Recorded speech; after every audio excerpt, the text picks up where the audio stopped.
اور پہاڑوں کے اندر ان کے گہرے اور عجیب و غریب طریقے سے مکانات ہیں، جیسا لگتے جیسے مرنے کا کوئی ارادہ ہی نہ ہو، کیونکہ ان کی عمریں ہزاروں سال ہوتی تھی۔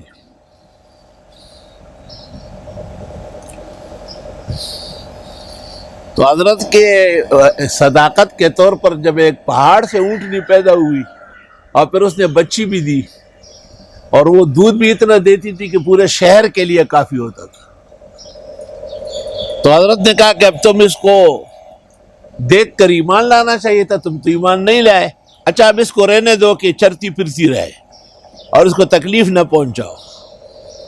عذاب کے وجوہات دو ہوتے ہیں، یا تکذیب اور انکار یا توہین۔ تو فرمایا کہ انکار اور تکذیب تو تم نے کی ہے جو وجہ عذاب اول موجود ہے، اب دوسری توہین یہ کہ اس معجزے کا احترام نہ کرو۔ علماء نے استدلال کیا ہے کہ ھذہ ناقۃ اللہ، یہ خدائی اونٹنی ہے، تو جو ھذا ولی اللہ وھذا نبی اللہ وھذا کتاب اللہ، ان کی کیا شان و شوکت ہوگی۔ پس یاد کرو وہ جو تمہیں بنایا ہے عادیوں کے بعد، اور ٹھکانے دیے تم کو روئے زمین میں، تم بناتے ہو پہاڑوں کو چیر کر بڑے آرام سے محلات، اور تراشتے ہو پہاڑوں کو گھروں کے لیے، وہ سارے پہاڑ ترشے ہوئے۔ بس یاد کرو خدائی نعمتیں اور مت پھرو فسادی بن کر۔ مفسرین نے کہا ہے کہ یہ لوگ راہ زن تھے، راستے میں بیٹھ کے لوگوں کے چیزیں چھینتے تھے۔ کہا سرداران قوم متکبر نے کہ ان لوگوں سے جو کمزور کیے گئے تھے اور ایمان لائے تھے حضرت صالح پر، تمہیں پتہ ہے کہ صالح نبی بنا ہوا ہے؟ انہوں نے کہا ہم ایمان لائے حضرت پر۔ متکبرین نے کہا کہ ہم تو نہیں مانتے ہیں، پس انہوں نے وہ اونٹنی کے کونچے کاٹ ڈالے اور نافرمانی رب کی ہے، اور یوں صالح علیہ السلام سے کہا کہ جو عذاب لا سکتے ہو لاؤ، پس آن پکڑا ان کو ایک بونچال نے یا ایک جھٹکے نے، پس ہو گئے اپنے گھروں میں اوندے منہ پڑے ہوئے۔ تو حضرت وہاں سے گزرے تو افسوس کیا کہ اے لوگوں میں تو بیان کر چکا ہوں اللہ کا پیغام اور خیر خواہی پوری کر چکا ہوں، تم پسند نہیں کرتے ہو خیر خواہی والوں کو۔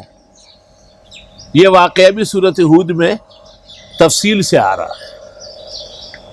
وَلُوطًا إِذْ قَالَ لِقَوْمِهِ، لوط علیہ السلام اصولی طور پر تو ابراہیم علیہ السلام کے بھتیجے یا بانجے ہیں، لیکن لوط علیہ السلام کا علاقہ وہی ہے جو صدوم اور ماموریہ کہلاتا ہے، جبکہ حضرت ابراہیم علیہ السلام مشہور ہے کہ آرمینیا میں تھے۔ اس عاجز کو تاریخ ہند سے اندازہ ہے کہ وہ پشاور ہی میں تشریف لائے اور یہی ہندوستان میں مبعوث ہوئے ہیں۔ ان کے نام ابراہیم پر اتفاق ہے کہ یہ عجمہ ہے، اور تفسیر کبیر میں سورۃ یوسف میں امام رازی نے کہا ہے کہ میں ہندوستان گیا کیونکہ یہ ابراہیم علیہ السلام کا وطن ہے۔ بعض مفسرین نے تعجب کیا ہے کہ کاش کہ حضرت بتاتے کہ کہاں گئے، یہ تو آسان مسئلہ ہے، جمرود اصل میں نمرود ہے اور پہاڑوں میں 6 میل تک راکھ پڑا ہوا ہے۔ تو حضرت اسی علاقے میں آئے اور وہیں ان کی ایک شادی انعام میں ہوئی جب آگ سے بچ کے نکل آئے، اور اسی سے بیٹے ہوئے ان میں ایک پشتون ہے جن کی اولاد پختون ہے۔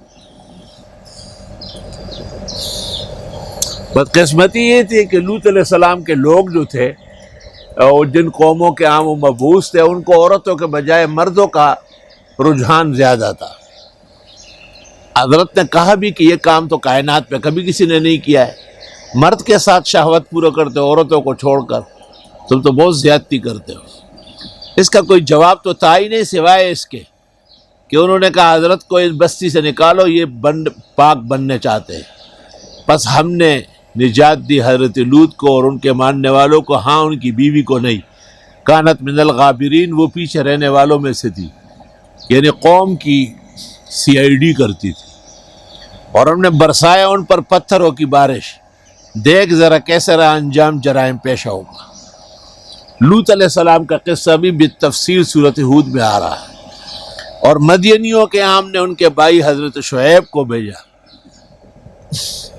حضرت نے کہا اے لوگو اللہ کی عبادت کرو، نہیں ہے تو کوئی لائق عبادت سوائے اللہ کے، میں لے کے آیا ہوں معجزات رب کے، پس پورا دو پیمانہ اور تول، لوگوں کی چیزیں گھٹا کے نہ دو، اور مت فساد کرو زمین میں جبکہ نظام درست ہو چکا ہے۔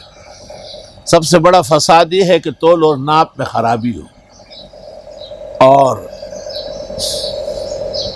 یہ تمہارے لیے بہتر ہے۔ اور مت بیٹھو لوگوں کے راستوں میں ڈرانے دمکانے اور راستے لوٹنے کے لیے، خاص کر ان کو جو ایمان لائے اور تم ڈھونڈتے ہو اس میں کجی۔ بس یاد کرو جب کہ تم بہت تھوڑے تھے اللہ نے تمہیں بڑھایا، اور یاد کرو جب کہ تمہارے مفسدین کا انجام کیا ہوا۔ اور اگرچہ ایک گروہ ایسا تھا جو کہتا تھا ایمان لے آؤ اس پر جو پیغمبر لے کے آئے ہیں، اور ایک گروہ نہیں مانتا تھا، پس تم جم کے رہو، اللہ کا فیصلہ آنے والا ہے۔ چونکہ یہ تسلی مقصد ہے مبلغ اور دائی توحید کو، اس واسطے انبیاء کے واقعات لگاتار بیان کر رہا ہے۔ نوح کا قصہ دیکھو، حضرت ہود کا دیکھو،